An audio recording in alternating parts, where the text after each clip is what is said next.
शूर कुणाला म्हणतात? शूर कुणाला म्हणतात? कुणालाही शूर म्हणता येत नाही. एक माणूस स्वतःच्या घरात तलवार काढायचा आणि बायको पुढे उगच फिरवायचा, साहेब अशी फिरवायचा, आपला नाद कुणी करायचा नाही.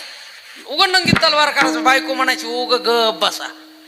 एवढे शूरवीर आहेत तर कधी काय युद्धात जात नाहीत, कधी काय करीत नाहीत, नुसतंच गप्पा मारायचा. इकडे गेलो 25 मारले, तिकडे गेलो 20 मारले, इकडे गेलो तेवढे मारले. ती म्हणायची गप बसा आणि शांत झोपा. एके दिवशी एवढा अपमान बायकोनं केल्यामुळं खरंच रागच आला.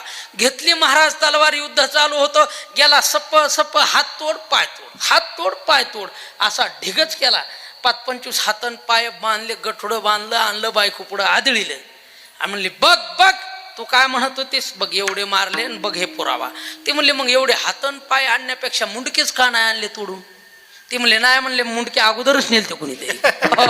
ह्याला शूर कोण म्हणील? याला शूर मला